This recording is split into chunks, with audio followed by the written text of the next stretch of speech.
अनहद के इस मंच पर गांधी और भारतीय राजनीति पर बातचीत करने के लिए जूम करना है। बस हमें मौका दिया, इसके लिए उठाइए। बहुत बहुत धन्यवाद अनहद की टीम को और प्रशांत बजरंगी जी को। दरअसल गांधी न केवल भारतीय राजनीति के बल्कि विश्व राजनीति को दिशा देने वाले व्यक्तित्व रहे हैं। गांधी की प्रासंगिकता को लेकर बहुत सारी बातें की जाती हैं, लेकिन जब आप ध्यान से उन सारी चीज़ों को देखेंगे तो आपको पता चलेगा कि सहमति असहमति के बीच भी हर जगह गांधी मौजूद रहते हैं। गांधी को छोड़कर चलना हमारे समय के लिए और न पहले संभव था न आज संभव है। इस बातचीत में हमारे बीच महात्मा गांधी और भारतीय राजनीति पर बात करने के लिए हमारे साथ हिंदी विभाग के प्रोफेसर मनोज सिंह जी हैं। आप सभी जानते हैं वे प्रखर वक्ता हैं, कुशल वक्ता हैं, वाक्पटु हैं और राजनीति में उनकी गहरी रुचि है। मुझे जब इस बातचीत के लिए आमंत्रण मिला कि गांधी पर आपको सर से बात करनी है, तो पहले तो मुझे लगा कि मैं सर से क्या पूछूंगा। गांधी का साहित्य इतना विपुल है, गांधी ने जो लिखा है उसका वो कुछ भी अंश हम लोगों ने अभी तक नहीं पढ़ा है। गांधी का बनारस से बहुत करीब का रिश्ता था। हमारे संस्थान के संस्थापक आदरणीय पंडित मदन मोहन मालवीय जी से उनका बहुत गहरा रिश्ता था। इसी परिसर में उनके सबसे ज़्यादा उत्तेजित व्याख्यान जो दिया गया था, यहीं से क्रांतिकारी वक्तव्य जिनको कहा जाता है वो यहीं से दिया गया था।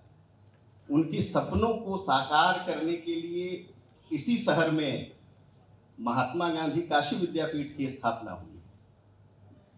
यह वही परिसर है जिसमें गांधी चबूतरा भी है मालवीय भवन में। इतनी सारी चीज़ें गांधी की इस शहर और इस परिसर से जुड़ी हुई हैं कि जब और ऊपर से देखिए आयोजन कौन कर रहा है, अनहद, वह भी बनारस के। तो ये सारी चीज़ें जुड़कर जब प्रोफेसर मनोज सिंह का नाम बातचीत के लिए मेरे सामने आया तो मुझे लगा कि सर तो मुझ पर अपार स्नेह करते हैं, कुछ ठिठाई भी कर लूँगा तो काम चल जाएगा, कुछ सवाल तो पूछ ही लूँगा और पूछना गांधी पर है। तो अभी मैडम ने बहुत उत्तेजक व्याख्यान और आशीर्वाद दिया है। हम उसी बिरला का मैं भी विद्यार्थी रहा हूँ। अब तो मैं सवाल सर से पूछ ही लूँगा। गांधी पर बहुत अच्छी बात बीसी राय सर ने याद दिलाई कि गांधी को लेकर जो उनकी समाधि स्थल पर जो लिखा हुआ है आइंस्टीन का वह वक्तव्य, सच में वह जब कभी भी उस वाक्य को हम पढ़ते हैं तो हमारे रोंगटे खड़े हो जाते हैं कि देखिए कि गांधी पर वो वाक्य लिखा किसने? आइंस्टीन ने, विज्ञान की दुनिया के व्यक्ति ने।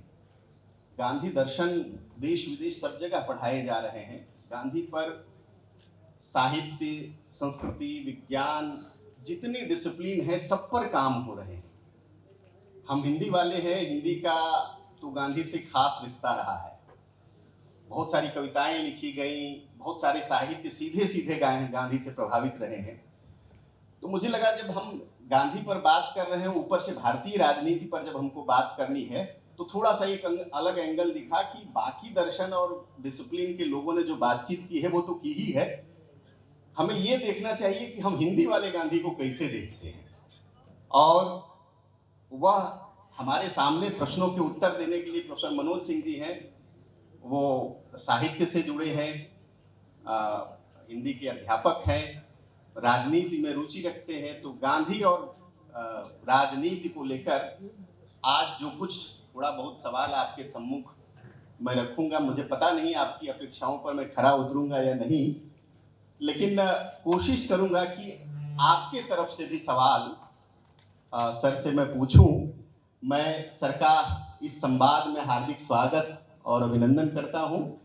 और संवाद के शुरुआत में ही सर से यह आग्रह करना चाहूँगा कि यदि शुरुआत में कुछ वो कहना चाहते हो तो 2 शब्द कहें, फिर हम लोग बातचीत की तरफ जाएंगे। तो बहुत बहुत धन्यवाद महेंद्र जी को और इस अनहद की पूरी टीम को। प्रशांत लीड कर रहे हैं इसको और उनके बहुत सारे साथी कदम से कदम मिला के चल रहे हैं। ये एक नया अनुभव है मेरे लिए और मैं छात्र भी रहा हूँ काशी हिंदू विश्वविद्यालय का, यहाँ अध्यापन भी कर रहा हूँ। इस तरह का आयोजन पहली बार मेरी जानकारी में कि जिसमें इस तरह से बैठ करके और तो एक तो इसको कहते हैं कि अच्छा महसूस करना, तो वो एहसास है कि ये बहुत ही अच्छी परंपरा सबने शुरू की है। ये जो डिजाइन किया है आपने कार्यक्रमों की, जो पारंपरिक शैली रही है, स्ट्रक्चर रहा है, उसको आपने बदला है। इस संदर्भ में सिर्फ एक बात कहना चाहता हूँ कि इस तरह के आयोजन की सबसे बड़ी खूबसूरती खूबसूरत प्रश्नों की रचना करना है। उत्तर कभी पूरे नहीं होते, वो अधूरे ही रहते हैं। महत्वपूर्ण यह है कि सवाल खड़े हों, सवाल पूछे जाएं। तो मैं कुछ ना कहते, बहुत ही हिंदी पट्टी के कॉमन सेंस के भीतर से आर्काइव और लाइब्रेरी के स्रोतों के जरिए नहीं, एक आम आदमी गांधी को कैसे लेता है, उनसे क्या सीखता है, उनसे किन बातों पर वो असहमत होता है। और जो मैं कहूँगा वो हिंदी पट्टी का कॉमन सेंस है, लेकिन वो इतना भी कॉमन नहीं है कि वो बिलो स्टैंडर्ड है। वो और दूसरों के लिए होगा, अंग्रेजी वालों के लिए कि वो काउ बेल्ट है और उसने अपने को अभी बहुत प्रबुद्ध नहीं बनाया है। मैं उस जमीन से बात करूंगा जहाँ से प्रेमचंद बात कर रहे थे, निराला बात कर रहे थे, प्रसाद बात कर रहे थे, क्योंकि उन सब की विरासत है। एक सिर्फ जो रियल बात महेंद्र जी ने कही, मुझे मेरे बारे में बोलते हैं, एक अध्यापक की तरह मैं आपसे बातचीत करूंगा और हो सकता है कि जितने अच्छे आपके सवाल होंगे, जितने कंट्रोवर्शियल होंगे, वो उतना अच्छा लगेगा उस पर बोलना। प्राय तथ्यों से मैं महेंद्र जी से निवेदन करूंगा कि वो मुझे बचाएंगे और मैं और दूसरे जो भी सवाल हैं, राजनीति और गांधी, इस पर मैं इस टीम को जिसने मेरे पर भरोसा किया, वो किन वजहों से किया, ये उनके का वो कारण खुद बताएंगे, लेकिन मैं इसके लिए तैयार हूँ कि मैं गांधी पर कुछ बातचीत करूँ। मैं कोशिश करूंगा सर सारे सवाल राजनीति और गांधी से ही हों, चूँकि हम लोग हिंदी से जुड़े हुए व्यक्ति हैं। जेएनयू के प्रोफेसर और हिंदी के प्रसिद्ध आलोचक पुरुषोत्तम अग्रवाल जी ने इस बीच में एक लेख लिखा है जिसका शीर्षक ही उन्होंने दिया है, मजबूरी नहीं मजबूती का नाम गांधी है। तो मैं आपकी राय जानना चाहता हूँ इस संदर्भ में कि आप क्या मानते हैं, गांधी क्या सच में आज मजबूती है या मजबूरी? इसका उत्तर आप एक नमूने से ले सकते हैं कि दक्षिण से राहुल गांधी चले हैं और उनकी यात्राओं में जिस आदमी को बार बार याद किया जा रहा है वो गांधी है। और हमारे बहुत ही महान कल्पनाशील प्रधानमंत्री भाई नरेंद्र दास मोदी जी, उनके भी आइकॉन मोदी ही है। तो ये आप कुछ समझ सकते हैं कि कितनी जरूरत है सबको गांधी की। गांधी जितना थे वो तो थे ही, जैसा आइंस्टीन को कोट करते हुए कहा गया, लेकिन बहुत ही तैयारी के साथ भारतीय मेधा ने, भारतीय जनता ने गांधी में बहुत सारे प्रत्यय और उपसर्ग भी जोड़ लिए। ताकत ये नहीं कहता मैं कि गांधी का महत्व कम है, धातु तो गांधी हैं, साहित्य के विद्यार्थी हमारे समझेंगे, लेकिन अपनी बहुत सारे स्वप्न, अपनी बहुत सारी आकांक्षाएं गांधी के साथ इस देश की मजबूर, गरीब और गुलाम जनता ने। तो जो गांधी आज हैं हमारे पास, वो गांधी जितना थे उससे ज्यादा और जितना थे उससे कम, ये दोनों हैं। ये हमारे विवेक पर निर्भर करता है कि हम गांधी के साथ कैसे संवाद करें। जहां तक इस पंक्ति का है तो ये बहुत ही लालित्यपूर्ण बात है, मुहावरेदार बात है कि जिन लोगों ने इनकार किया, उन्होंने कहा कि और दूसरे रास्ते नहीं थे, लड़ नहीं सकते थे गांधी, इसलिए उन्होंने हिंसा का रास्ता नहीं अपनाया। लेकिन जो लोग गांधी को समझते हैं, जो गांधी की रणनीतियों पर ठहर के विचार करते हैं, उन्हें ये पता है कि ये बहुत साहस का काम था। बिना साहस के सत्ता के सामने खड़ा होना और उसकी फरमाइश को बार बार नकार देना और अपनी कोई नई मांग रख देना, ये साहस का काम है। पुरुषोत्तम जी ने ठीक ही शीर्षक बनाया है और हम सब इस बात के लिए से मैं व्यक्तिगत तौर पर मानता हूँ कि बहुत ही अपने आत्मबल, अपने आत्मसंयम के सहारे एक बहुत ताकतवर, एक छीड़ और कमजोर काया में एक बहुत ही ताकतवर व्यक्ति थे गांधी, जिसने 20वीं शताब्दी के भारतीय राष्ट्रीय स्वाधीनता आंदोलन को नहीं, भारतीय जन को ही नहीं, बल्कि दुनिया के बहुत सारे उपनिवेश द्वारा शासित जनता के लिए वो एक आइकॉन की तरह उभरे और उसने अपनी मुक्ति के जो पथ तय किए उसमें उसने गांधी से प्रेरणाएं ली। तो सर, ये निश्चित है कि जब आप कहते हैं कि मजबूती का नाम एक तरह से गांधी है, तो जब भारतीय राजनीति में गांधी के प्रवेश की बात आती है, तो उसके पहले जो भारतीय राजनीति रही थी और उसके बाद की जो राजनीति होती है, जिसमें ये कहा जाता है कि जब गांधी आए तो पहली बार उन्होंने राजनीति को मास से जोड़ा। उसके पहले एक तरह से उच्च वर्ग के तमाम जो बड़े लोग थे, अंग्रेजी पढ़े हुए लोग थे, वो तमाम लोग सारी नीतियों को निर्धारित करते थे, जिसके कारण भारतीय राजनीति जो सीधे सीधे जनता से नहीं जुड़ पाती थी। तो इस संदर्भ में मैं आपसे जानना चाहता हूं कि क्या वो आपको लगता है कि जो कहा जाता है एक तरह से उनको श्रेय जाता है कि गांधी भारतीय राजनीति के पहले पुरुष हैं जिन्होंने जनता को सीधे राजनीति से जोड़ा। आप इसको किस रूप में देखते हैं? आप बहुत अच्छा सवाल महेंद्र जी आपने किया है कि जो गांधी की सबसे ज़्यादा जिसको खूबसूरती कही है और वो उसकी ताकत है कि भारतीय राजनीति में जो वास्तविक जनता की समझ है उसके भीतर से बहुत सारे लोग लिख रहे थे और ये मान रहे थे, उसमें बहुत सारे पढ़े लिखे लोग ये कह रहे थे कि डेमोक्रेसी सुटेबल नहीं है इंडिया के लिए क्योंकि लोग शिक्षित नहीं है, लोग जागरूक नहीं है। और 15 तक कांग्रेस का जो पूरा उसकी अपनी कार्य संस्कृति है, अंग्रेजीदार लोग, पढ़े लिखे लोग और उच्च वर्ग के लोग उसके सदस्य हुआ करते थे। साल में एक जलसा करना, कुछ प्रस्ताव पारित करना, कुछ भाषण वाषण देना और फिर योजनाएं बनाना कि बम्बई प्रांत में ये, तो मध्य प्रदेश में ये, तो देश भर का एक कार्यक्रम बनाया जाता था कि ये लोग जाएंगे और थोड़ी थोड़ी बातें करेंगे। गांधी अकेला नेता है, लीडर है हमारा, जिसे उसको जैसी जनता मिली थी उस पर गहरा भरोसा है, विश्वास है।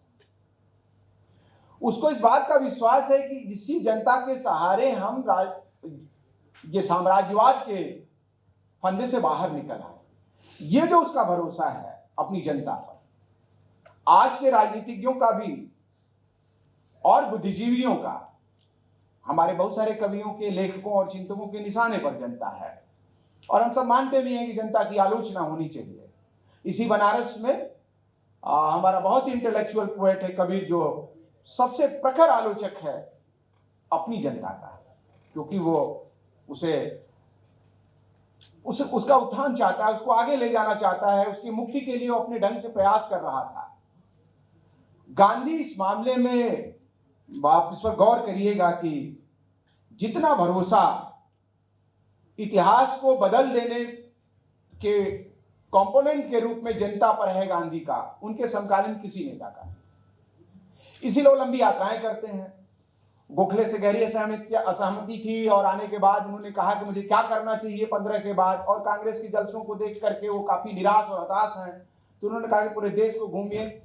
अभी आगे महेंद्र जी हिंद स्वराज पर बात करेंगे ही कि हिंद स्वराज जैसी पुस्तक से गोखले पूरी तरह सहमत थे और कहा जाता है कि गोखले उनके राजनीतिक गुरु थे। तो उन्होंने एक सलाह दी थी कि आप घूमिए पूरे देश में और 2 साल तक किसी भी सोशल और पॉलिटिकल इशू पर कोई स्टेटमेंट मत दीजिए।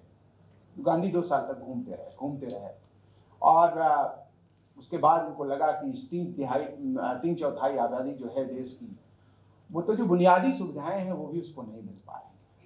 यात्राओं के बाद भारत की जो तस्वीर उनके सामने उभरी, वहां से गांधी शुरू करते हैं, लेकिन इसके बावजूद वो हताश नहीं है। उसी जनता पर उनको भरोसा, ये ताकत है गांधी की, अपने जनता पर असीम भरोसा, चाहे जैसी जनता हो उसकी।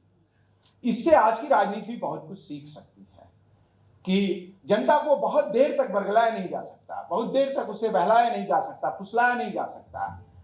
और कबीर कहते हैं कि वो मति का भोला है, बेवकूफ नहीं है, वो भोला है। और भोला आदमी जब तक आपको नहीं समझ रहा है, मतलब आपकी बहकाव में है, तब तक आपके साथ है, जिस दिन समझ लेगा।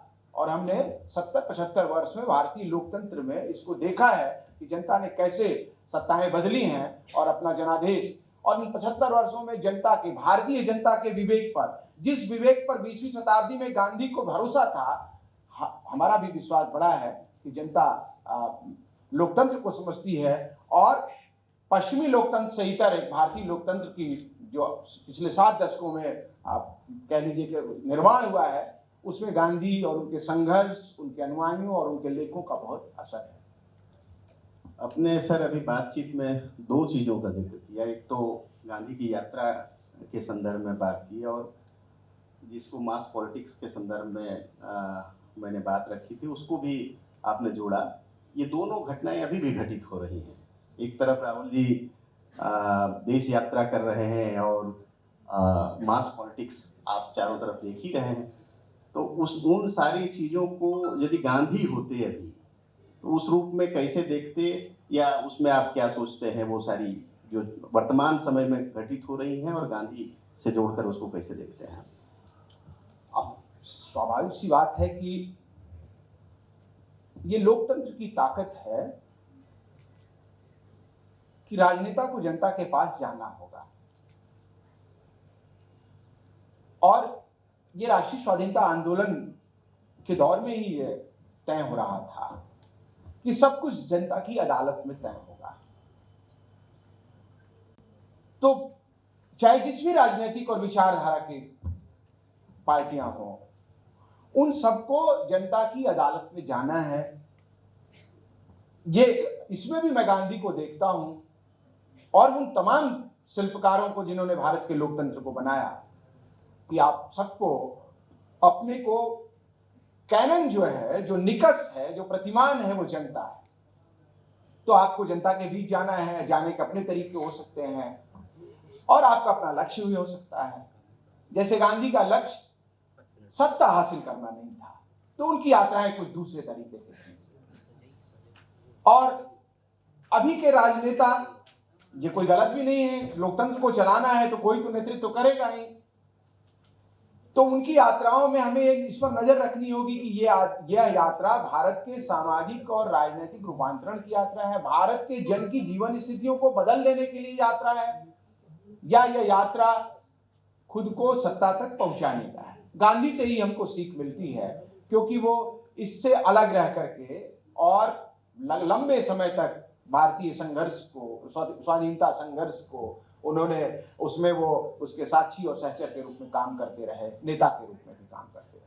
बहुत अच्छी बात सर आपने कही कि वो जनता से जुड़कर ही राजनीति की जा सकती है।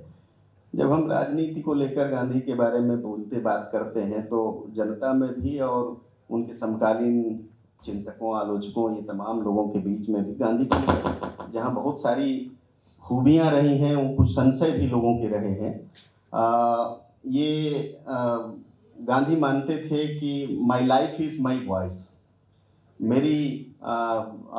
मेरा जीवन ही है, मैं मतलब जो कहकर नहीं करूँगा, जो करना है मुझे बोलना नहीं बल्कि करना है, जो कुछ भी करना है वो मैं करके दिखाऊंगा, अलग से बोलने की ज़रूरत नहीं पड़ती थी गांधी को। तो क्या आपको लगता है गांधी के पहले और अभी भी इस तरह के इन सारी चीज़ों को अपने जीवन में बरतने वाले नेता रहे हैं जैसे गांधी मानते थे? अब लोकतंत्र के पहले की परंपरा में हम जाएं तो नेता हम उसी को मान रहे हैं जो अपनी जनता को 2-4 कदम आगे ले जाने के लिए वो डेमोक्रेटिक सेटअप में न बात कर रहा हो और वो राजा के दरबार से न बात कर रहा हो। तो एक बड़ी लंबी कह लीजिए कि हमारी विरासत है जिसमें तो कुछ सब ने जो है ये कोशिश तो की है कि कैसे जनता को हम आगे ले जाएं, और इसके लिए जनता की आलोचना की जरूरत पड़ी है तो आलोचना भी किया है, उनको संबल भी दिया है। तो उसकी तो बड़ी परंपरा रही है, लंबी परंपरा रही है। कब संतों के यहाँ एक है कि कथनी बिन करनी के और करनी बिन कथनी के दोनों को वचन दिया है।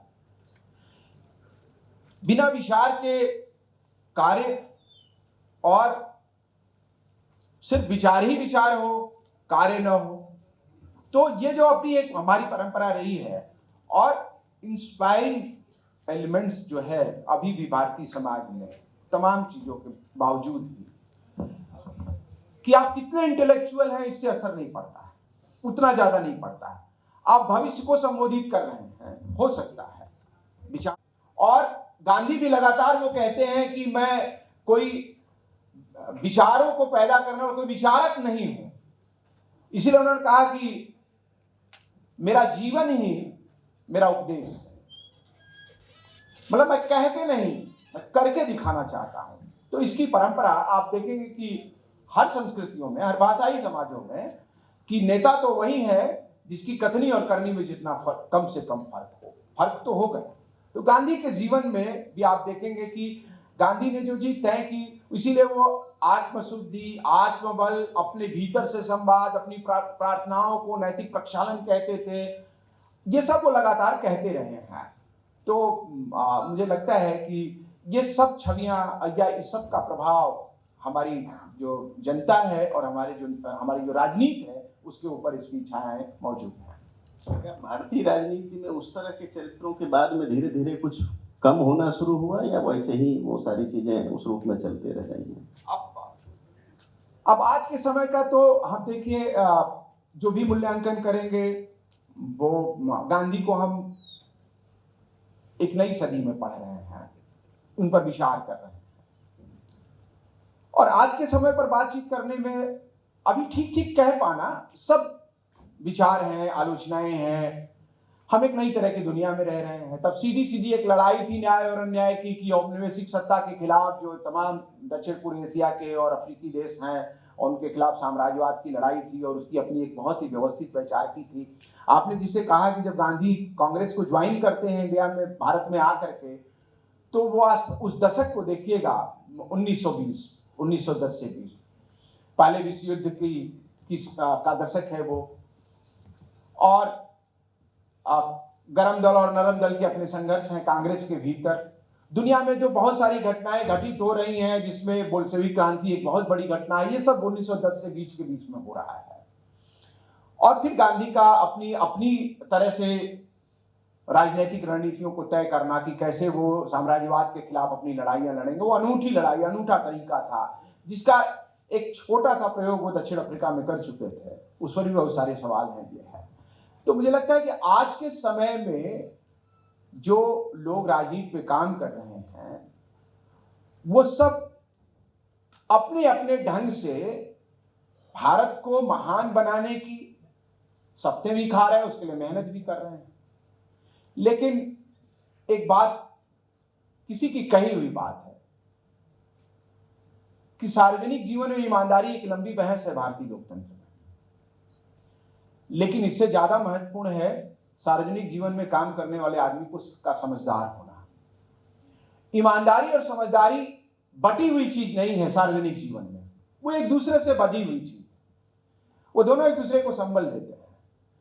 तो गांधी के पास बार बार वो कॉमन सेंस का लीडर है, उसको एक्चुअल पोजीशन पता है हिंदुस्तान के जनता की, उसके शिक्षा की, या शिक्षा की, उसके गरीबी की, तो ये हम सबको विचार करना होगा कि आज के हमारे जो भारतीय नेता हैं, राजनीति में काम करने वाले, वो जो वास्तविक स्थिति है जनता की उसको जानते हैं, और उस वास्तविक स्थिति के पीछे के जो कारक है क्या उनको पहचानते हैं और क्या उनके खिलाफ लड़ने के लिए तैयार हैं। मैं ही एक प्रश्न कह रहा हूं कि साम्राज्यवाद के खिलाफ लड़ाई छेड़ देना, जबकि पश्चिम के भी बहुत सारे अखबारों ने और भारतीय अखबारों ने और बुद्धिजीवियों ने गांधी को बहुत कुछ कहा, एजेंट कहा, बहुत सारी कहा, लेकिन कौन सी सरकार है विकासशील देशों की जो अमेरिकी साम्राज्यवाद के खिलाफ खुल के बोल सके। अनपैरेलल है गांधी। अंग्रेजी साम्राज्यवाद सैन्य बल से, शरीर बल से लड़ रहा था, वो तोप से लड़ रहा था, बंदूक से लड़ रहा था, उसके खिलाफ एक आदमी खड़ा है। और आज अमेरिकी साम्राज्यवाद जो है वो विचारों से लड़ रहा है, बाजार के जरिए आप तक पहुंच रहा है, और दुनिया के बहुत सारे देशों की जो सॉवरेनिटी है वो क्वेश्चनेबल है, संदिग्ध है, जिसे आप कहते हैं संप्रभुता। तो ये जब आप और आज के किन राजनेताओं में जो काम कर रहे हैं, विचारकों में तो बहुत सारे विचारक हैं जो लिख रहे हैं, जो इसको पहचान रहे हैं, इन विचारों का राजनीति में, क्योंकि वो सब गांधी में आप देखें कि गांधी में था। अमेरिका वो ताकत समझते थे अंग्रेजी साम्राज्यवाद का, लेकिन उसके लड़ने की उन्होंने अपनी खुद की रणनीतियां बनाई। तो मुझे लगता है कि थोड़ा ये प्रश्न जो है कि आज के राजनेता क्या कर रहे हैं, ये इससे तय होगा कि जनता की तकलीफ, दुश्वारियों और उसके भविष्य को खत्म करने की साजिश करने वाली जो संस्थाएं हैं उनके खिलाफ उनका नजरिया क्या है। निश्चित रूप से सर, जो आप कह रहे हैं कि अब अपने तरीके से आज की राजनीति उन सारी चीज़ों को देख रही है। जब हम गांधी पर बात करते हैं तो गांधी की एक बात और याद आती है कि गांधी जब राजनीति में आए थे तो उनके पूरे दर्शन को देखने पर एक बात साफ दिखती है कि गांधी साधन से अधिक साध्य को महत्वपूर्ण मानते थे, और इसलिए जितने उनके आंदोलन हुए या जो कुछ चीज़ें हुई हैं उस रूप में वो सारी चीज़ें दिखती हैं।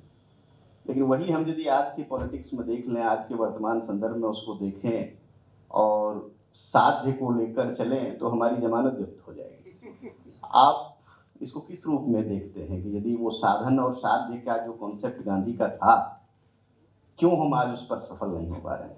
आप गौर करिएगा कि उन्हीं समय में जो लोग राजनीति पे काम कर रहे थे, पंडित जवाहरलाल नेहरू, सुभाष बाबू, सरदार वल्लभ भाई पटेल, मौलाना आजाद, जो सीधे एक्टिव पॉलिटिक्स में थे, उन्होंने साधन की पवित्रता पर इतना जोर नहीं दिया है जितना जोर गांधी ने दिया। गांधी, मुझे कई बार ऐसा मुझे लगता है कि अपनी छवि को लेकर के बहुत कॉन्शियस है गांधी, क्योंकि दुनिया का कोई भी इतना महत्वपूर्ण लीडर नहीं है जिसको पश्चिमी जगत में, मतलब एशिया का कोई लीडर जिसको पश्चिमी जगत की मीडिया और इंटेलेक्चुअल्स ने 20वीं शताब्दी में इतना महत्व दिया है। उसका एक नमूना इसलिए वाला जो बात आप कह रहे थे, और किसी दूसरे नेता को नहीं। तो उसको लेकर के कॉन्शियस हैं। गांधी कुछ भी छोड़ सकते थे, जैसे कांग्रेस से असंतुष्ट हुए तो कहा कि कांग्रेस से प्राथमिक सदस्यता से त्यागपत्र दे दिया और कहा इस देश की एक मुट्ठी से मैं कांग्रेस से बड़ा संगठन खड़ा कर दूंगा। तो ये जो जुनून है ना, आत्मबल जिसको आप कहिए, वो सफल रहे, असफल भी हो सकते थे। ऐसा उन्होंने कई बार किया कि उन्होंने व्यक्तिगत सत्याग्रह को चुना और कहा कि मैं अपने उपवास पर चले जाते थे। ये सब चीजें जनता को अपील करती थी। उपवास तो आत्मा के प्रक्षालन की ही विधि है, वो एकांत की प्रार्थनाएं हैं, और भारत की जनता अपने संकट के समय में जो गरीब, किसान, मजदूर हैं, वो सब प्रार्थना और उपवास को महत्व देते हैं। आप इसीलिए देखिएगा कि जो डेमोक्रेटिक, एक इंटेलेक्चुअल डेमोक्रेसी बनाने की जो तैयारी है, उसमें कई बार गांधी जो है सेंध लगा देते हैं, और उन्होंने कहते हैं कि ये जो पश्चिम से आयातित डेमोक्रेसी है वो हिंदुस्तान में नहीं चलेगी। और वो उसके डिस्कोर्स में रिलीजन को ले आते हैं और उसकी लंबी बहसें हैं। वो इंडियन सोसाइटी के इंटरनल कंट्राडिक्शन पर अपने तरीके से बातचीत करते हैं, उस पर भी पेरियार और अंबेडकर की लंबी बहसें हैं, तीसरे और चौथे दशक की जो बहस है।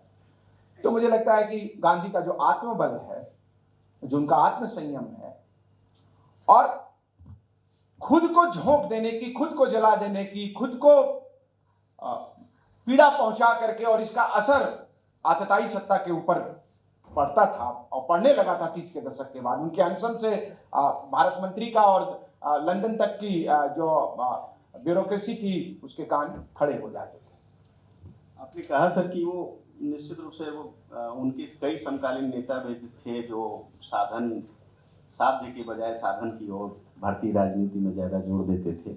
जब बाद की पॉलिटिक्स को आप देखते हैं तो साध्य से ज़्यादा साधन धीरे धीरे हावी होने लगता है, और अब तो जो स्थिति है उस पर हम लोगों को कुछ कहना ही नहीं है। तो क्या वो आज़ादी के इन 75 वर्षों के बाद भी गांधी आपको उतने ही प्रासंगिक लगते हैं? अब मुझे देखिए, गांधी तो उनकी प्रासंगिकता पर सवाल उठाना मुझे लगता है कि थोड़ी जल्दीबाजी होगी। क्योंकि ये सवाल मैं इसलिए भी पूछ रहा हूँ सर, क्योंकि उनके मरने के पहले ही लोगों ने ये कहना शुरू कर दिया था कई तरह से कि उनकी गांधीयन आइडियोलॉजी का समापन हो गया है, अब वो चीज़ें रह नहीं गई उस रूप में। अपने कंटेम्परेरी एग्जाम्पल से पहला एक बात मैं कहना चाहता हूँ। लगभग 10 वर्ष तक अटल बिहारी वाजपेयी मृत्यु शैया पर पड़े रहे, और आदरणीय आडवाणी जी अभी जिंदा हैं। तो क्या लगता है कि बीजेपी की राजनीति पर उनके विचार खत्म हो गए, या उनके जो संघर्ष हैं, या उन्होंने जो कुछ किया 3-4 दशकों में, 5 दशकों में? 45 के बाद गांधी जीवित रूप में जो हाड़मांस बचा था, रक्तमांस मज्जा, उस रूप में तो अप्रासंगिक है। लेकिन भारतीय राजनीति पर जब वो 15 से लेकर के और 45 के बीच का जो गांधी है, वो 2022 के भी 15 और 45 के बीच प्रासंगिक रहेगा, और 23 के भी। डेमोक्रेसी जब तक हिंदुस्तान में रहेगी, गांधी को छोड़ करके कोई बात नहीं हो पाएगी। जीवन के आखिरी चरण की बात आप अभी कर रहे थे। गांधी के जीवन के आखिरी दशक में जब हम लोग देखते हैं तो एक बहुत विवादित चीज गांधी से जुड़ा हुआ था, जिसमें ग्रेट कोलकाता किलिंग, नोआखाली, बिहार में जो सांप्रदायिक दंगे हुए थे, और फिर उसके बाद दिल्ली में, और हम देखते हैं कि उसकी आखिरी परिणति एक तरह से होती है कि गांधी की हत्या कर दी जाती है। तो गांधी के ने उस समय जो कदम उठाए थे इन सारी चीज़ों को लेकर, जो अंतिम दशक में गांधी ने कदम उठाए, वो आपको क्या लगता है कि वो कदम सही था, कैसा था, उस पर आप क्या सोचते हैं? भारतीय राजनीति को उस कदम ने कोई दिशा दी है? देखिए, ये काम तो एक नए तरह का सांस्कृतिक संकट हिंदुस्तान में 11वीं शताब्दी में प्रवेश करता है। सबने कहा है, अध्यापक तो एक दूसरे की कही बात को कहता है, यह क्राइसिस ऑफ सिविलाइजेशन नहीं था, यह क्राइसिस ऑफ कल्चर था। और पहला कवि जो अपने ढंग से प्रासंगिक है, जो इस क्राइसिस को एड्रेस करता है, गोरखनाथ। उसका जो स्टैंड है, जो कबीर का स्टैंड है, जो जायसी का है उसके पहले, वही स्टैंड गांधी का भी था। थोड़ा सा मैं अंतर करता हूं, मैं हिंदी के भीतर से बाहर, हिंदी साहित्य के भीतर 1000 साल की जो हिंदी जात की अपनी क्राइसिस है, वो क्राइसिस आज भी मौजूद है, देश के बढ़ जाने के बाद भी मौजूद है। कि गोरख और कबीर दो ऐसे कवि हैं जिन्होंने कहा कि देखो भाई, ये जो बाइनरी है ना, हिंदू और मुसलमान वाली, हम उसमें बात नहीं करेंगे। हम बात करेंगे इंसान की, कि तुम इंसान हो कि नहीं हो।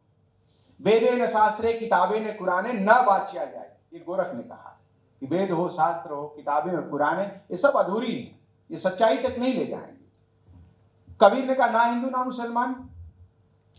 बार बार हिंदी का कवि जायसी याद आता है गांधी को के जीवन को देखते हुए, कि एक आदमी ने जिद ठानी कि हम इन दोनों संस्कृतियों को आसपास बैठा के इनमें बातचीत कराएंगे।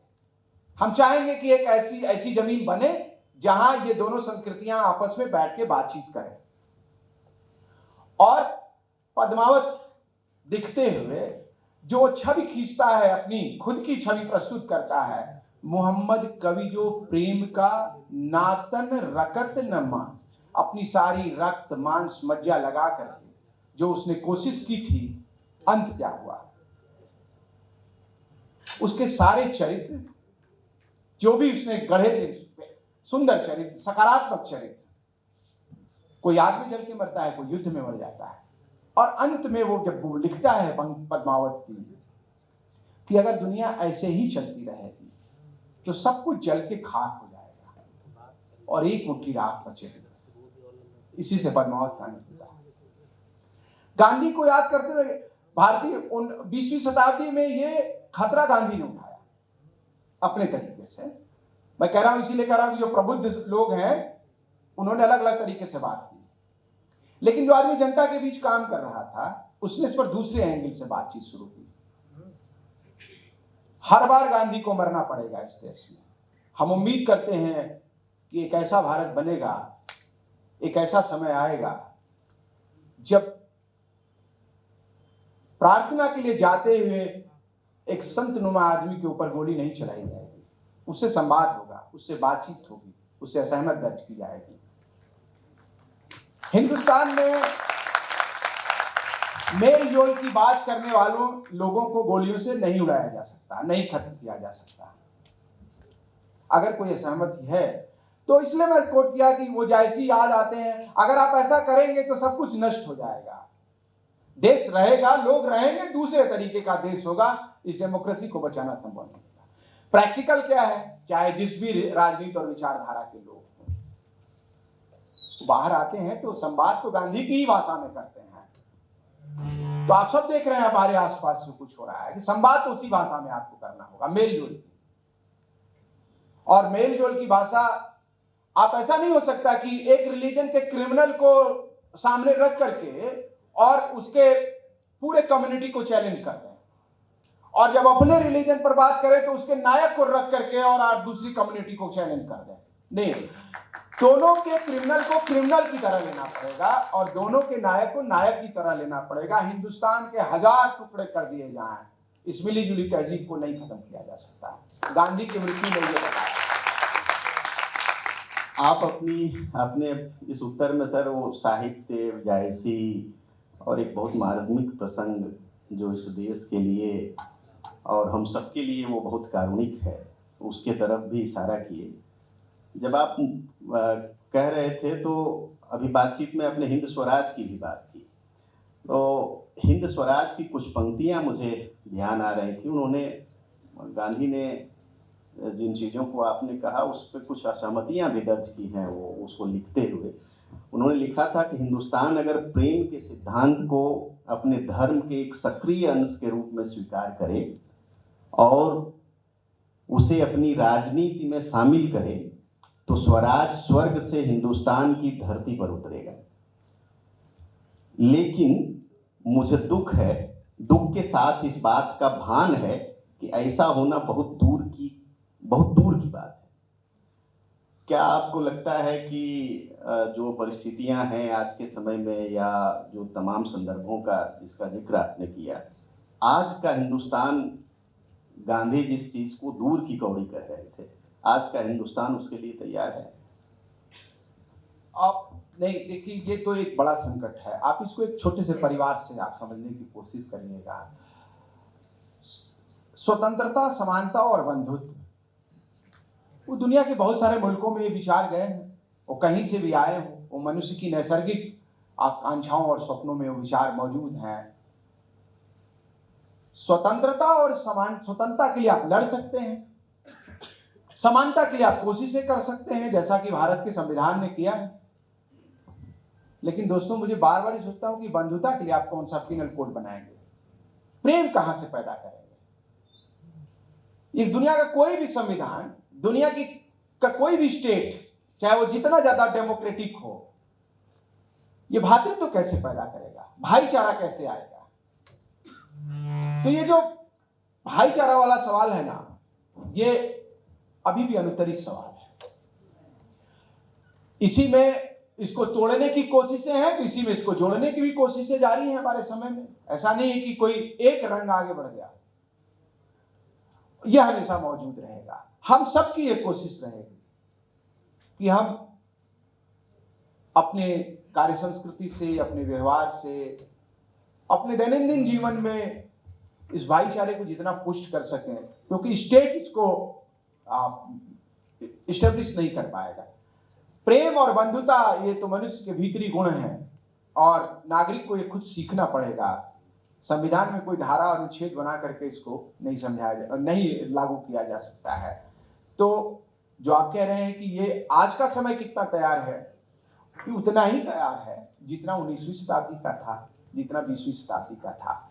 अब का संकट थोड़ा नए ढंग का संकट है और उसमें उस संकट के वरक्ष हम देखें तो दोनों तरह की कोशिशें हमको मिलेंगी, इसको तोड़ने वाले भी और इस बंधुता को बढ़ाने वाले भी। परिवार बचाना मुश्किल हो रहा है, आप कस्में खाते हैं देश को बचा लेने की, तो अगर थोड़ा सा बौद्धिकों के लिहाज से सोचें तो आप इतनी छोटी इकाई नहीं बचा पा रहे हैं, और वो टूट रही है कि भिन्न भिन्न कारणों से टूट रही है, अनायास नहीं टूट रही है। तो देश की बचाने के लिए थोड़ी ज्यादा गंभीरता और जिम्मेदारी से काम करने होगा। और बंधुता ही एक ऐसी चीज है, आपसदारी, निजी संबंधों का फैल जाना, पसर जाना, यही समाज को बचाएगा, परिवार को बचाएगा और देश को भी बचाएगा। इसके बाद 3 सवाल मैं आपके तरफ से लूंगा, क्योंकि यदि सिर्फ मंच का संवाद होगा तो एक तरह से मोनोलॉग हो जाएगा, कुछ डायलॉग में चीज़ें कन्वर्ट हों, कुछ आपके सवाल भी आए। उसके पहले अच्छा, आप तैयार हैं? प्रणाम सर, मेरा नाम नम्रता वर्मा है, मैं प्रयोजन मूलक हिंदी पत्रकारिता की छात्रा हूँ। मेरा प्रश्न ये है कि जब हम गांधी जी की प्रासंगिकता पे बातचीत करते हैं तो क्या गांधी जी की प्रासंगिकता उनके द्वारा अपनाए गए उपायों और व्यवहारों की प्रासंगिकता से निर्धारित नहीं होती? जैसे हम देखते हैं कि आज के समय में गांधी जी ने लिखा था सैन्य विशस्त्रीकरण के बाद, आज एक ऐसे समय में जब हमारे देश को और दुनिया के अन्य देशों को उनकी आंतरिक सुरक्षा को, उनकी सामरिक सुरक्षा को खतरा है, ऐसे में गांधी जी ने जो ये सैन्य विशस्त्रीकरण का स्वप्न देखा था, संकल्प किया था, क्या उसकी प्रासंगिकता को लेकर आपकी दृष्टि क्या है? और ऐसे ही अनेक उनके जो सिद्धांत और व्यवहार रहे हैं सर, उसकी ओर थोड़ा अगर आप बताएं तो। देश को सेनाएं मजबूत करते रहने देना चाहिए, उसे बहुत सारे आयुधों से सुसज्जित करते रहना चाहिए। लेकिन हम आप सबसे कहते हैं कि इस विचार को भी पनपने फलने फूलने दीजिए कि ये सशस्त्र सेनाएं एक ऐसी दुनिया हम बनाएं जिनमें इन सेनाओं की जरूरत ना हो। तो ये विचार अगर जिंदा रहे तो ये महान विचार है और दुनिया को इसे आज नहीं तो कल अपनाना ही होगा। ये हिंदुस्तान के इतिहास में हम शताब्दियों ईसा पूर्व से लेकर के और आज तक न जाने कितनी लड़ाइयां लड़ी, तो हमारी परंपरा में बुद्ध और अशोक तो इसी निष्कर्ष तक पहुंचे थे कि सेनाएं दुनिया की समस्या का हल नहीं है। लेकिन नेशन और स्टेट की यह मजबूरी है, वो बहुत ही हिंसक और क्रूर होता है। ये भी बुद्धिजीवियों के कुछ विचार हैं जो कॉमन सेंस का हिस्सा है मेरे, कि राज्य सत्ताएं अपनी निर्मित में क्रूर होती हैं, उनको सेना चाहिए और सेना की वैलिडिटी के लिए उनको इवेंट्स भी चाहिए, घटनाएं भी चाहिए। आप सब इस पर भी नजर रखिए। मुझे लगता है कि I.K. गुजराल, चंद्रशेखर, देवगौड़ा का एक दौर था प्रधानमंत्रियों का, VP सिंह को भी उसमें शामिल कर लीजिए। उस दौर में मुझे नहीं लगता कि हम 1 इंच जमीन किसी ने हमारी खींच ली हो। जब हम बहुत ज्यादा ताकतवर हैं तो ये जो शोर है देश के खतरे में होने की, उसकी सीमाओं के खतरे में होने की, ये अमेरिकी साम्राज्यवाद की शोर है, वो उसके द्वारा प्रायोजित शोर है कि बहुत सारी विकासशील देशों की सीमाएं खतरे में है। और फिर आप अपनी सैन्य तैयारियां करते रहिए, क्योंकि सैन्य तैयारियों के न करने का एक खामियाजा 62 के युद्ध में नेहरू झेल चुके हैं और उसकी आलोचना भी झेल रहे हैं। तो मैं नहीं, तो सवाल बहुत अच्छा है। मैं मानता हूं कि कोई उत्तर ऐसा नहीं है मेरी तरफ से कि सेनाएं होनी चाहिए देश में या नहीं होनी चाहिए, लेकिन ये विचार जिंदा होना चाहिए कि हम जितना ज्यादा निरस्त्रीकरण कर सकें और हम एक ऐसा माहौल बना सकें कि हमें सेनाओं का कम से कम उपयोग करना पड़े, आंतरिक मोर्चों पर भी और बाहरी मोर्चों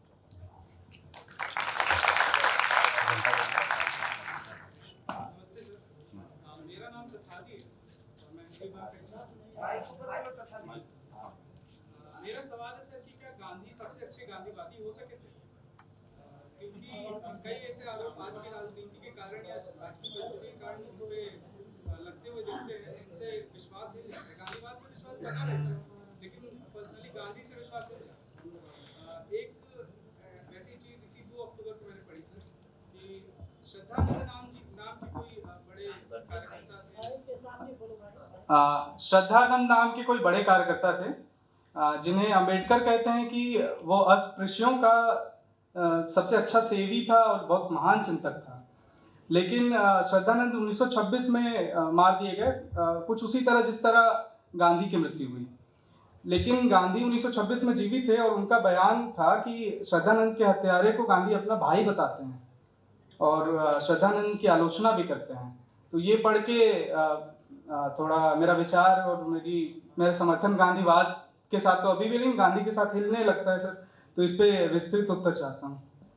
अब ठीक से इस घटना की मुझे जानकारी तो नहीं है, लेकिन मैं और कई मसलों पर भी गांधी ने इस तरह के स्टैंड लिए हैं।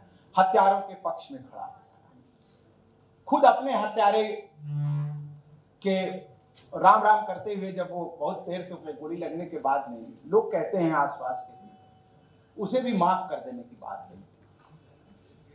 तो गांधीवाद गांधी से अलग कुछ भी नहीं है, जिसका वो, जैसा कि वो खुद कहते हैं कि मेरा जीवन ही मेरा देश है और वही मेरा वाद है। कोशिश करता है आदमी, एक विचार बनाता है उसको जीने की, और वो पूरा जी पाता है नहीं जी पाता है। बुनियादी तौर पर हिंसा के खिलाफ है गांधी। एक सवाल जो हो सकता है, अब तो समय कम है, जो होना चाहिए था, मैं समझता हूं कि अंबेडकर से उनकी बहसें हैं, वो मौजूद सवाल है, और इस तरह के बहुत सारे उदाहरण हैं। और वो 1954 में बीबीसी को एक इंटरव्यू देते हैं अंबेडकर, बहुत अच्छा सा इंटरव्यू है उनका, आप सब यूट्यूब पर है और उसको सुनिएगा, वो आर्काइव, बीबीसी आर्काइव में पड़ा हुआ है, जिसमें उन्होंने आश्चर्य प्रकट किया है कि इस गांधी को मैंने बहुत नजदीक से देखा है, मैंने बहुत सारी बातचीत की है, और इसके बावजूद भी पश्चिमी दुनिया उसको इतना महान क्यों मानती है।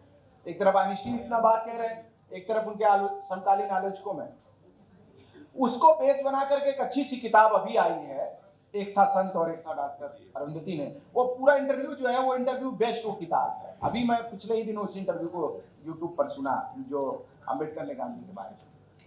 तो कई बार क्या होता है कि रणनीतियां जो होती हैं ना, उसमें विचार पीछे छूट जाते हैं, परिस्थितियों में आदमी को कुछ ऐसे निर्णय लेने पड़ते हैं। चूंकि वो पूरा कॉन्टेक्ट मुझे पता नहीं है, तो इसलिए मैं नहीं कह सकता, लेकिन गांधी का जो भीतरी मानस था ना, वो अपराधी को भी क्षमा कर देने वाला मानस था, इतना तय है। और हो सकता है, लेकिन उन्होंने उनकी तारीफ की जिन्होंने सदानंद की हत्या की, मैं इसको थोड़ा देखूंगा तब बात करूंगा। एक छोटा सा सवाल मेरा है, अभी चूंकि ये संवाद पर केंद्रित पूरी बातचीत है, तो एक सवाल पिछले सवाल से जुड़ता भी है, जहां आपने बातचीत की कि चूंकि हम उत्तर समय में हैं और उत्तर समय में तमाम सारे संवाद विमर्शों के चल रहे हैं और हाशिए का विमर्श मुखर आवाज के साथ उपस्थित है, तो वहां पर कई सारे विचारकों को हमने कहते हुए सुना है, खासकर हाशिए के विमर्श से जुड़े हुए विचारक जो हैं, कि रही होगी गांधी की सदी 20वीं, 21वीं सदी तो अम्बेडकर की। मेरा ये व्यक्तिगत सवाल है संवाद के तई, चूंकि आपने अभी बताया कि संवाद राजनीति के बीच, विचारकों के बीच, हम 21वीं सदी में हैं, जब अपने पुरखों को याद करते हैं तो संवादी भूमिका के साथ याद करना चाहिए। हमें बाइनरीज में उन्हें देखने की जो कोशिशें हो रही हैं, क्या हम किसी षड्यंत्र के शिकार हो रहे हैं? और इसके बारे में आपकी राय मैं जानना चाहूँगा। मैं व्यक्तिगत तौर पर इस बाइनरीज में गांधी को देखना मुझे लगता है ठीक नहीं है, आपकी क्या राय है इसमें? 1931 में पहली भेंट है अंबेडकर और गांधी सीधे। पहले वो लोग सम्मेलन के लिए जा रहे थे और गांधी नहीं जा रहे थे, तो मुंबई में किसी मित्र ने दोनों की बातचीत कराई। तो गांधी ने कहा कि आप बार बार कांग्रेस की आलोचना करते हैं, मातृभूमि की आलोचना करते हैं। उस समय कांग्रेस की आलोचना मातृभूमि की ही आलोचना समझी जाती थी। अपने तरीके से गांधी मिस्टर अम्बेडकर, डॉक्टर अम्बेडकर उनको कहते थे, डॉक्टर अम्बेडकर, और कह रहे थे कि आप ऐसा क्यों करते हैं, और ये इस तरह से तो ये जो साम्राज्यवाद के खिलाफ हमारी लड़ाई है वो कमजोर होगी। वो तो एक बहुत ही हृदय को छू जाने वाली बात अम्बेडकर ने कही थी, but mister Gandhi, we have no motherland. ये महाकाव्य की तरह पंक्ति है। एक पढ़ा लिखा इंटेलेक्चुअल जो दलित समाज के भीतर से आता है, अपने समय के एक बड़े लीडर को, जो लीड कर रहा है हिंदुस्तान को, कहता है किस मातृभूमि के लिए हमको तैयार करने की आप कोशिश कर रहे हैं, हमारे पास तो कोई मातृभूमि ही नहीं, मतलब हमारे पास जो लगाव नहीं है। अब इसके बाद के गांधी को आप देखिए, गांधी बदलते कैसे अपने आप को है।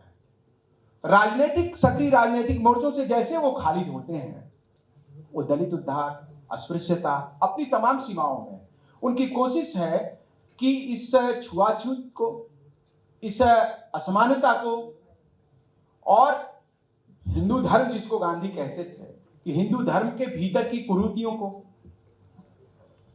आप देखिएगा कि अंबेडकर की यह पंक्ति गांधी से होते हुए भारतीय राजनीति का अहम हिस्सा है। कभी कभी तस्वीरों पर आप ध्यान दिया करिए, एक नई पार्टी अभी है जो देश में पैर फैलाने की कोशिश कर रही है। उसके 3 तस्वीरें हैं, भगत सिंह, अंबेडकर और गांधी। ये क्या रिफ्लेक्ट कर रहा है? भगत सिंह का भी एक बहुत ही रोमानी ढंग की इमेज है, छवि है जनता के बीच में। उनके लिखे की वैचारिकी से उनकी उतना परिचय नहीं है आम आदमी का, लेकिन एक सैक्रिफाइस करना, फांसी पर चढ़ जाना, और ये इसका जो महत्व है, ये कर्म का, जीवन का, जो उनका निर्णय था कि झुकेंगे नहीं, कोई वो नहीं करेंगे। और तो 21वीं सदी अगर अंबेडकर की सदी है, तो आप ये देखिएगा कि मैं समझता हूं कि 20वीं सदी ही अंबेडकर की सदी हो रही थी धीरे धीरे।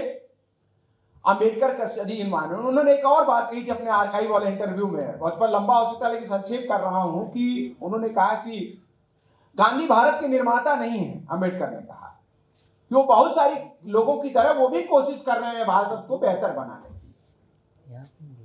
भारत की राजनीति ने, और खुद गांधी ने अपने राजनीतिक जीवन में, वो तमाम उनके विरोधी क्या कहते हो कि ये गांधी का दबाव था कि कोई भी संसदीय समिति या भारत के लिए संविधान बनाने वाली समिति अंबेडकर के बगैर पूरा नहीं हो। उन अंबेडकर ज्यादा तर्क हैं। आप उनके मृत्यु के बाद अंबेडकर ने जो पत्र में लिखा है उसको देखिएगा। तो अंबेडकर की जो चिंता थी कि भारतीय समाज का एक बड़ा हिस्सा जो अभी नागरिक होने की स्थिति में नहीं, मनुष्य होने की स्थिति में नहीं, मनुष्यता के परिसर में नहीं प्रवेश कर पाया है, तो हिंदुस्तान का लोकतंत्र तो अंबेडकर और गांधी को मिला के ही बनेगा। और मुझे लगता है कि ये प्रक्रिया गांधी ने खुद अपने जीवन में शुरू कर दी थी। ये कई बार ये कहना कि ये इनकी सदी है, ये तो तय करेगा समय, लेकिन अंबेडकर के महत्व से भारत का लोकतंत्र उसको इनकार नहीं कर सकता। उनको बगैर उनसे संवाद किए भारतीय जन की और पूरे भारतीय राष्ट्र की परिकल्पना हमारे लिए असंभव।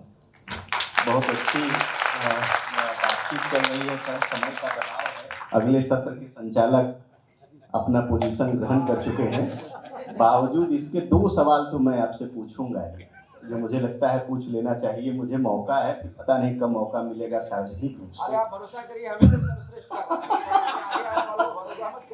खिलाफत आंदोलन को लेकर सर, खिलाफत आंदोलन को लेकर हम सभी जानते हैं कि गांधी ने उसका समर्थन किया था, और गांधी के उस समर्थन की 2 धाराएं निकली वहां से। कुछ लोगों ने उसको भारतीय राजनीति का मास्टर स्ट्रोक कहा, कुछ ने कहा कि यहीं से हिंदू मुस्लिम वो तमाम चीज़ें जो भारतीय राजनीति में प्रवेश किया, वो सारी चीज़ें यहीं से आती हैं।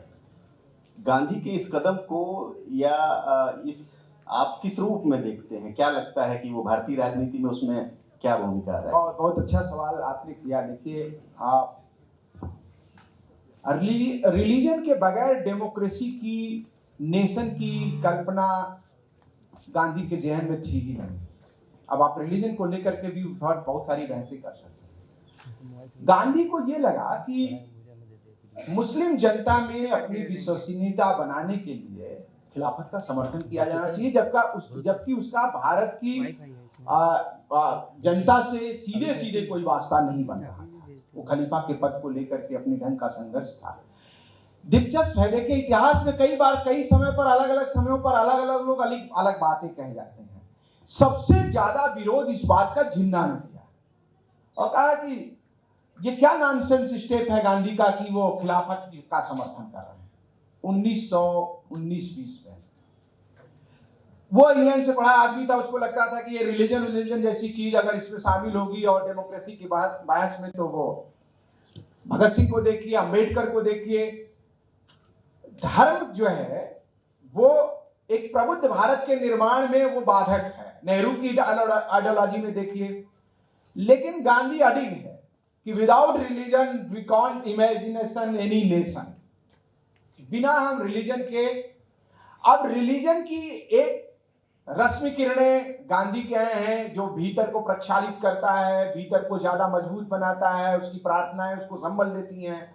और रिलीजन के कुछ डार्क साइड भी हैं उसके परिसर के, जिससे संवाद अंबेडकर कर रहे हैं कि तुम्हारा यही रिलीजन है, पेरियार कर रहे हैं कि ये है, तुमने ये स्थिति कर रखी है मनुष्यों की। तो मुझे लगता है कि खिलाफत ने भारत की राजनीति में धर्म को एक अनिवार्य चीज बना दिया। और जो लोग ये आरोप लगाते हैं वो कतई गलत आरोप नहीं है कि खिलाफत को जब गांधी ने संभाला और उसको अपना नैतिक समर्थन दिया और वो समर्थन दिया, इससे भारत की राजनीति में तात्कालिक रूप से हिंदू मुस्लिम है कि मैं वो भला साथ दे दिया हो, लेकिन कई बार शुरुआती दौर में ही कड़ी दवा दे दी जाए और कड़े फैसले ले लिए जाएं तो बीमारी कम हो सकती है, कम खतरनाक हो सकती है। तो मैं इसको देखता हूँ कि एक जटिल सवाल था जिस पर गांधी का जो अप्रोच था वो प्रैक्टिकल था, व्यावहारिक था। बहुत सैद्धांतिक ढंग से अगर वो सोचते तो इस सवाल को छोड़ सकते।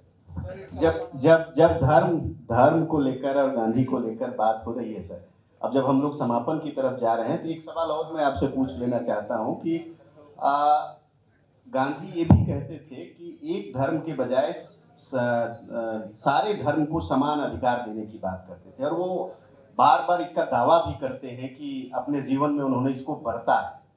तो क्या आपको लगता है, जब मैं ये बात कर रहा हूँ तो गांधी के जीवन के आखिरी दशक भी मेरे ध्यान में है, तो क्या आपको लगता है कि गांधी ने अपने उस चीज का अपने जीवन में पालन किया? देखिए, उनकी प्रार्थना सभा में जो चीजें पढ़ी जाती थी वो सब बाइबल, कुरान और ये वो सबसे वो ये कहते थे, हम सब भी मानते हैं कि सभी धर्मों में अच्छी बातें कही गई हैं।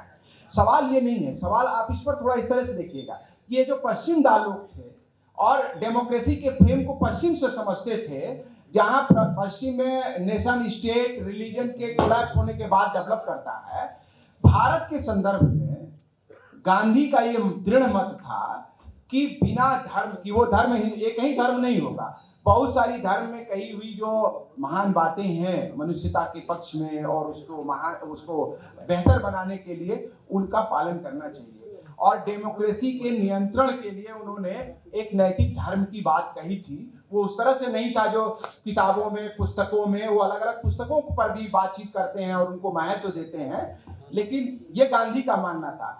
जो इंटेलेक्चुअल्स हैं हमारे, वो मानते हैं कि रिलीजन नेशन के लिए जरूरी नहीं है।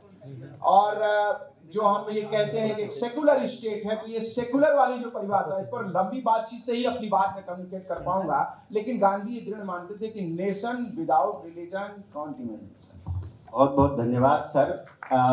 सवाल तो सामने से भी है, लेकिन संचालक महोदय का, लेकिन समय की सीमा और है। सवाल सामने ये बता रहा है, इससे मुझे थोड़ी सी तसल्ली हो रही है कि बातचीत थोड़ी ठीक ठाक हो गई है। तो अब सामने के वक्ता भी गुस्सा आ रहे होंगे, तो मैं बहुत बहुत धन्यवाद देता हूँ। आप हमारे बीच आए और अपने महत्वपूर्ण बातों से हम लोगों को समृद्ध किया आपने, और खासकर अनहद की टीम को के प्रति आभार व्यक्त करना चाहता हूँ कि उन्होंने महात्मा गांधी और भारतीय राजनीति जैसे विषय पर बातचीत करने के लिए हम दोनों चुनाव किया। पता नहीं आपकी अपेक्षाओं पर हम खरे उतरे या नहीं, लेकिन हमने अपनी एक कोशिश जरूर की। बहुत बहुत धन्यवाद।